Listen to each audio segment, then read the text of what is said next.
تو جھٹ سے انہوں نے یہ سوچا کہ عقیدہ قیامت کے سرے سے انکار کر دیں کہ مرنے کے بعد دوبارہ زندہ ہونا ہی نہیں ہے۔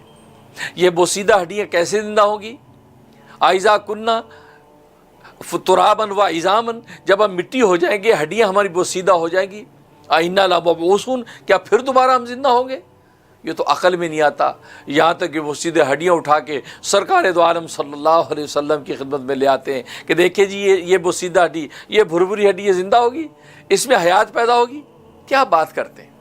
اتنا عقل مانتی ہے نہ مشاہدہ مانتا ہے کہ یہ بھربھری ہڈیاں جو مٹی ہوگی دوبارہ زندہ ہوگی، ان میں اللہ دوبارہ کیف یحیی العظام، اللہ ان مردہ ہڈیوں کو زندہ کرے گا کیسے؟ استہزاء اڑانے لگے، تضحیک کرنے لگے، اعتراض کرنے لگے۔ ظاہر ہے کہ ان کے لیے بڑا آسان تھا، کیونکہ عقل اس کو تسلیم کرتی نہیں، مشاہدہ اس کا معاون ہوتا نہیں، تو بڑی آسانی سے ہم اس عقیدے کو توڑ سکتے ہیں۔ جب یہ عقیدہ ٹوٹا تو توحید اور رسالت کو ماننے کا تصور ختم ہو گیا۔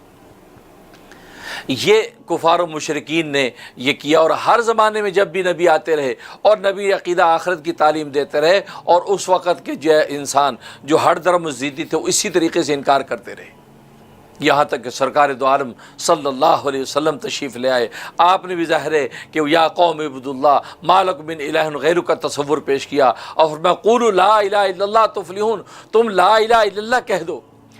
دل سے تصدیق کر دو، زبان سے اقرار کر لو تو تفلحون، تم فلاح پا جاؤ گے، یعنی دنیا کی بھی فلاح بھی تمہارے قدم چومے گی، اور آخرت میں بھی اللہ تبارک و تعالی اپنی جنت اور رضا تمہارے سامنے پیش کر دیں گے۔ جب سرکار دو عالم صلی اللہ علیہ وسلم نے یہ تصور پیش کیا تو پھر وہی بات، وہی خود غرضی، انکار کر دیا کہ نہیں کوئی عقیدہ آخرت نہیں ہے، یہ بوسیدہ ہڈیاں کیسے زندہ ہوں گی، یہاں تک کہ بحث و مباحثے شروع ہو گئے، ایک دوسرے سے سوال کرنے کے بھئی کیسے زندہ ہوں گے، کیسے زندہ ہوں گے، قیامت کیسے برپا ہوگی، یہ تو عقل میں نہیں آتی، جب مٹی میں مٹی ہوگے دوبارہ مٹی میں سے انسان پیدا کیسے ہوگا؟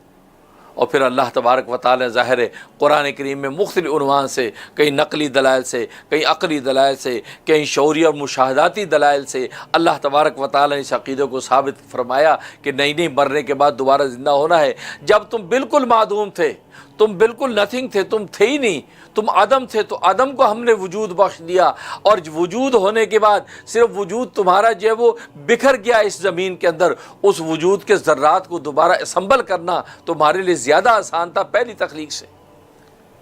پہلے پیدا کرنا مشکل تھا، جو سرے سے ہم نے نیا انسان پیدا کرنا تھا، جب وہ پیدا کر دیا تو اللہ تبارک و تعالیٰ کی قدرت نہیں کہ وہ ذرات جو زمین میں پھیلے ہوئے ہیں، ایک مقناطیس کے اندر وہ طاقت ہے کہ اگر اس کو مٹی کے اندر یوں کھینچتے چلے جائیں وہ لوہے کے ذرات اکٹھے کر لیتا ہے۔ تو کیا اللہ تبارک و تعالیٰ جس نے مقناطیس کے اندر کشش رکھی ہے، کیا اس کی کن فیکون کے حکم میں وہ طاقت نہیں کہ ایک کن کہے اور فیکون ہو جائے، اور سارے کے سارے مردہ زندہ ہو کر میدان حشر میں اللہ کے سامنے کھڑے ہو جائیں؟